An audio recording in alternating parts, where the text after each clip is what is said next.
দাঁড়ান। রাজ্যে এবার জেলা লেভেলে ঢাকি নিয়োগের বিজ্ঞপ্তি জারি হয়েছে। সেক্ষেত্রে আপনারা যদি ঢাক বাজানোর অভিজ্ঞতা থাকে তবে আপনি এই নিয়োগে অংশগ্রহণ করতে পারবেন।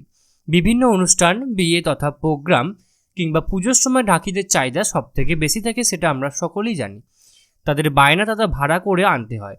এবার এই ঢাকি নিয়োগের বিজ্ঞপ্তি জারি হয়েছে। আসুন তবে জেনে নিই বিস্তারিত বিবরণ, সমস্ত আলোচনার বিষয়টি।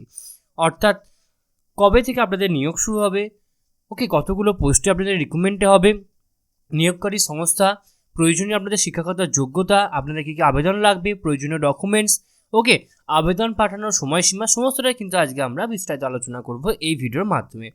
তো আপনারা কিন্তু অবশ্যই ভিডিওটি সম্পূর্ণ দেখবেন এবং চ্যানেলে প্রথমবার হয়ে থাকলে অবশ্যই চ্যানেলটি সাবস্ক্রাইব করে দেবেন এরকম আরও ভালো নিত্য নতুন ভালো আপডেট সবার আগে পাওয়ার জন্য। তো আপনারা দেখতে পাচ্ছেন আমরা এই মুহূর্তে উপস্থিত হয়ে গেছি নর্থ 24 পরগনা ডিস্ট্রিক্টের অফিসিয়াল ওয়েবসাইট, যার অফিসিয়াল ওয়েবসাইটটি হচ্ছে www.north24parganas.gov.in। বন্ধুরা, এই মুহূর্তে নর্থ 24 পরগনা জেলার আন্ডারে SDO অফিসের তরফ থেকে কিন্তু ঢাকি নিয়োগের বিজ্ঞপ্তি উঠেছে, সেটাই কিন্তু আজকে আমরা বিস্তারিত আলোচনা করব এই ভিডিওর মাধ্যমে। তো দেখতে পাচ্ছেন আমি এখানে উপস্থিত হয়ে গেছি। উপরে লেখা আছে বিজ্ঞপ্তি, লেখা আছে বিজ্ঞপ্তি নাম্বার এখানে দিয়ে দেওয়া রয়েছে এবং এখানে তারিখ দিয়ে দেওয়া রয়েছে। এত দ্বারা জানানো হচ্ছে যে বারাসাত সদর মহকুমার অন্তর্গত বারাসাত 1 নম্বর ব্লক, বারাসাত 2 নম্বর block, Deganga block, Amdanga block এবং হাবড়া 2 নম্বর ব্লকে একজন করে ঢাকি নিয়োগের উদ্দেশ্যে আগামী 20/9/2023 থেকে 6/10/2023 অবধি সংশ্লিষ্ট ব্লক অফিস এবং মহকুমা অফিসে আবেদনপত্র সহ নথি জমা হবে। আবেদন জমার নির্ধারিত সময় প্রতিদিন সকাল 11টা থেকে বিকাল 4টের মধ্যে।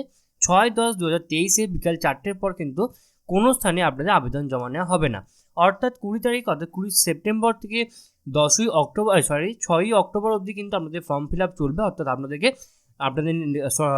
কাছের বা নিকটবর্তী ব্লক অফিস কিংবা মহকুমা অফিসে গিয়ে আপনাকে কিন্তু এই নথিটি দিয়ে আসতে হবে।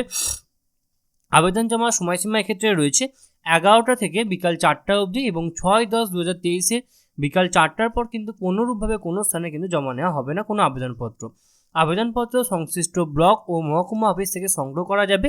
আবেদনপত্রের সাথে নিম্নলিখিত প্রমাণপত্রগুলো নিজের স্বাক্ষরিত নকল জমা দেবেন। অর্থাৎ এখানে যে ডকুমেন্টসগুলো বলেছে, অর্থাৎ কী বলেছে, নির্ধারিত কর্তৃপক্ষের প্রদত্ত জাতিগত শংসাপত্র, ভোটার কার্ড, আধার কার্ড, উপযুক্ত কর্তৃপক্ষে ইস্যু করা জনবহুল এলাকায় ঢাক বাজানোর অভিজ্ঞতা সম্পন্ন সার্টিফিকেট, 2টি পাসপোর্ট আকারের ছবি এবং উপযুক্ত কর্তৃপক্ষের ইস্যু করা বাসিন্দাপত্র।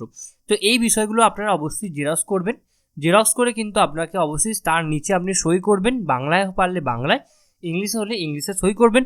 সই করে কিন্তু আপনাকে অবশ্যই সম্পূর্ণ ফর্মটা এবং তার সাথে এইগুলো অ্যাটাচ করে আপনাকে কিন্তু ওই 20 তারিখ থেকে 6ই অক্টোবরের মধ্যে কিন্তু আপনাকে ফর্মটা জমা দিয়ে আসতে হবে।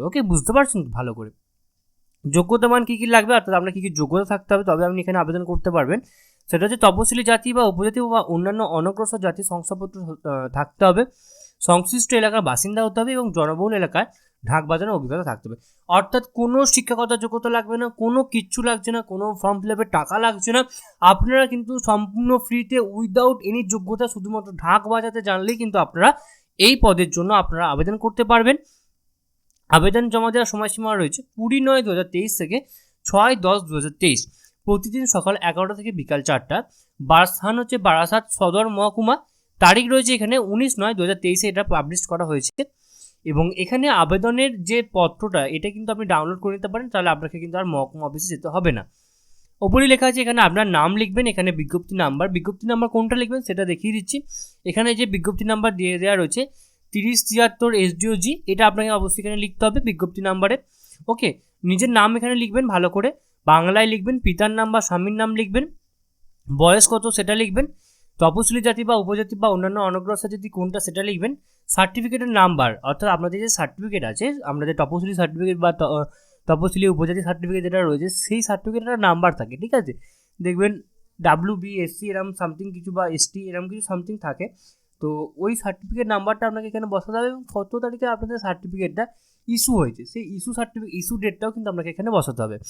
এখানে আপনার বারাসাত বর্তমানে বাসস্থানের ঠিকানা, এখানে আপনার পাড়া বা মহল্লা, গ্রাম পঞ্চায়েত, ব্লক, পিনকোড ইত্যাদি এখানে দিতে হবে এবং এখানে স্থান এবং তারিখ এবং এখানে একটি ঘোষণাপত্র রয়েছে। কি বলছে দেখুন, আমি এই মর্মে ঘোষণা করছি যে আমি একজন ঢাকি পদপ্রার্থী, আমার উপরে প্রদত্ত বর্তমান বাসস্থানের ঠিকানায় এত বছর ধরে বসবাস করছি, আমি জনবহুল এলাকায় থাকবার জন্য অভিজ্ঞতা আছে। আমার এই ঘোষণা ভুল প্রমাণিত হলে আইনের অনুযোগ শাস্তি আমি বাধ্য থাকবো। অর্থাৎ এখানে বলা হচ্ছে যে আপনি কোনোটা মিথ্যা বলে থাকেন ফর্মের মধ্যে, তাহলে কিন্তু আপনার অবশ্যই শাস্তি হবে। ওকে, এখানে আপনার স্বাক্ষর করবেন, এখানে পিতা বা স্বামীর স্বাক্ষর হবে। এটা একটা রসিদ যেটা আপনাকে অবশ্যই উপরোক্ত অফিস থেকে কিন্তু আপনাকে দিয়ে দেওয়া হবে।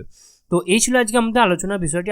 আশা করি আপনারা সমস্ত আলোচনাটা খুব ভালো করে বুঝতে পারলেন এবং এরপরও যদি আপনাদের কোথাও কোনোভাবে কোনো প্রবলেম থেকে থাকে তো আপনারা কিন্তু অবশ্যই আমাদেরকে কমেন্ট বক্সে কমেন্ট করে জানাবেন, আমরা আপনাদেরকে সদুত্তর হেল্প করার চেষ্টা করব। এবং আমি আরেকটা কথা বলে রাখি যে ফর্মটা আপনাদের কোথাও যেতে হবে না, আমাদের টেলিগ্রাম গ্রুপে জয়েন হয়ে যান, সেখান থেকে কিন্তু আপনি এই ফর্মটি কিন্তু সম্পূর্ণ বিনামূল্যে পেয়ে যাবেন। সম্পূর্ণ ভিডিও দেখার জন্য আপনাদের সকলকে অসংখ্য ধন্যবাদ। দেখা হচ্ছে পরে ভিডিওতে, ততক্ষণ আপনারা সকলেই ভালো থাকবেন, সুস্থ থাকবেন। আপনাদের সকলকে আরও একবার অসংখ্য ধন্যবাদ।